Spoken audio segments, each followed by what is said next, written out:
Animals can barely move. Their upper bodies are growing so quickly.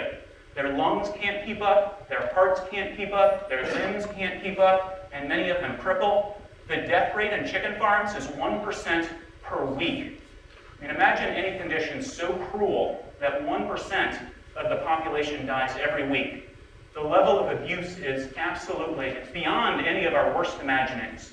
You know, every moment for these animals, their lives is categorized by unmitigated suffering. And if we're eating meat, that's what we're paying people to do to animals. You know, pigs are castrated without any pain relief. Cattle have third-degree burns inflicted on them, their horns ripped out, their testicles ripped from their scrotums, all without any pain relief at all. At slaughterhouses, animals routinely have their throats slit open while they're still completely conscious. In the United States, every chicken who doesn't die en route to the slaughterhouse is still conscious when her or his throat is slit open. I mean, that's the level of abuse that all of us who eat meat are paying for. And I think probably 60–70% of people raise their hands when I ask, do you eat meat? I would suggest that Wes conceded that the cruelty on factory farms is unethical, and that unless you're eating exclusively meat from so-called humane farms, anybody eat exclusively meat from so-called humane farms? And just to disabuse Wes of the idea that the Harvard Dining Hall is okay, they have refused to do any of the things that the Humane Society of the United States has asked them to do, except one very paltry, well, not very paltry, for the animals involved it's significant, but the only thing they've done is their shell eggs come from cage-free farms. And the cage-free farms of shell eggs are just like broiler farms. They're still hideous. The animals are still cooped in their own excrement. The animals still can't walk. All of the male babies are still tossed alive into grinders because males are worthless to the egg industry. It's better than the cages, but it's still felony-level cruelty for every single one of those animals if they were dogs or cats who had any legal protection at all. Wes gets into a discussion of social contract theory. He debunks utilitarianism admirably. I'm not a utilitarian. I believe that, as I said, when we have a decision to make between supporting cruelty and supporting kindness, ethical people choose kindness. When we have a decision to make between polluting the environment and not polluting the environment, we choose not to pollute it.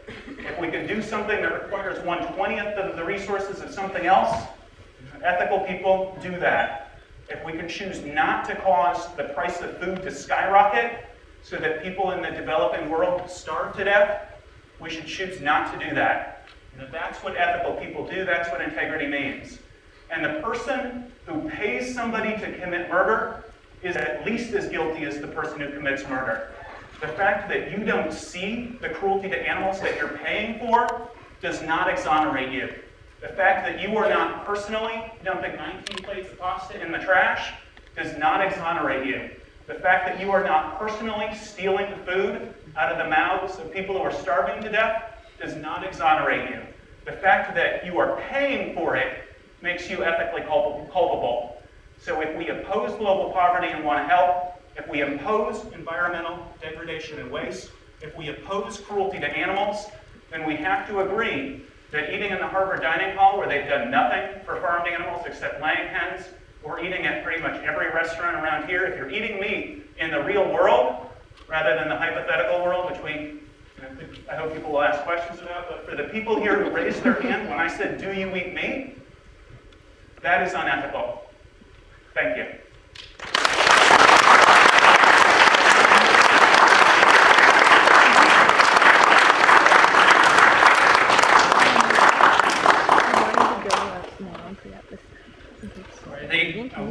Okay, I think I get a few minutes to respond to that.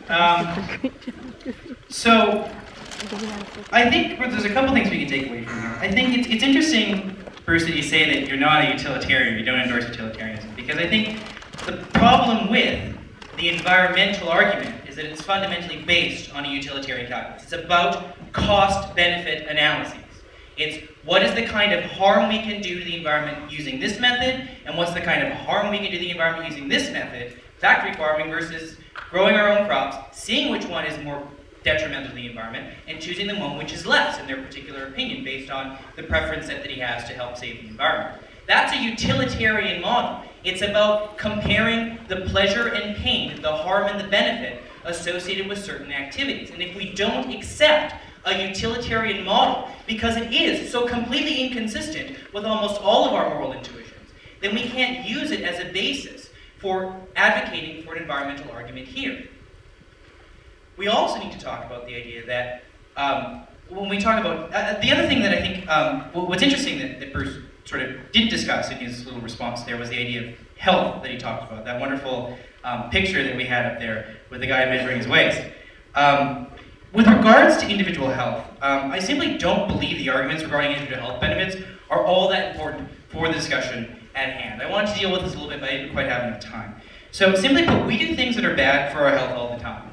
It does not make them unethical until our bad health perhaps harms someone else.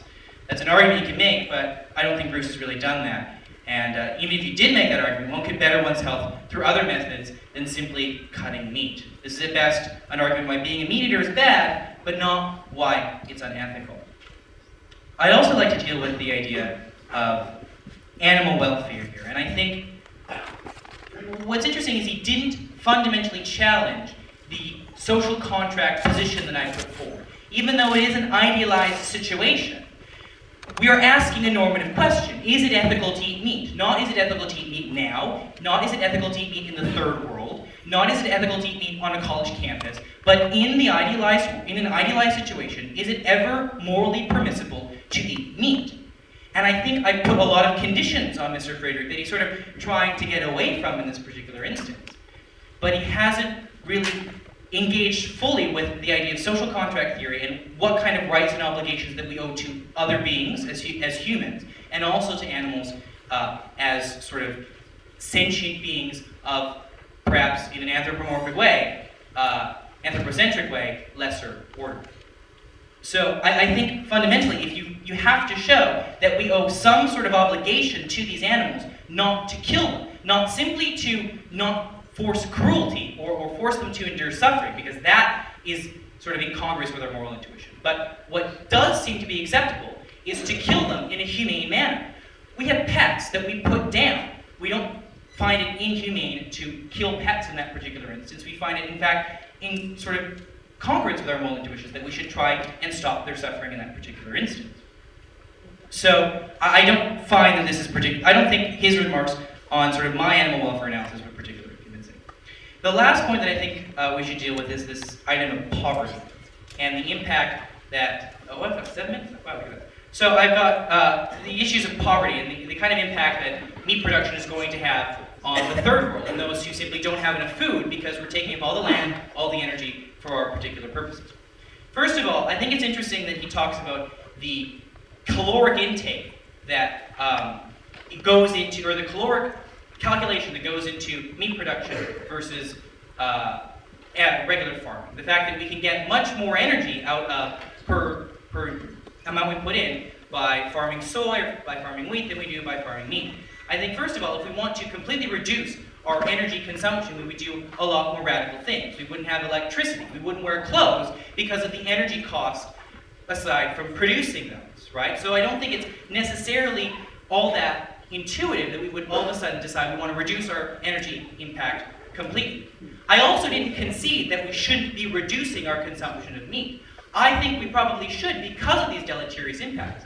But if we do bring it down to a reasonable level, even this sort of per calorie difference in terms of energy consumption versus meat and soy can become manageable and acceptable within our framework. And I think that's something that he hasn't really dealt with on this issue. The fact is that I think we can feed everyone using meat consumption as a part of it. I don't think it's something that he's proven so far that poverty and famine are direct causes of any sort of meat consumption, period. Finally, the last thing I'd like to deal with is sort of this attack on HUDs that we've had.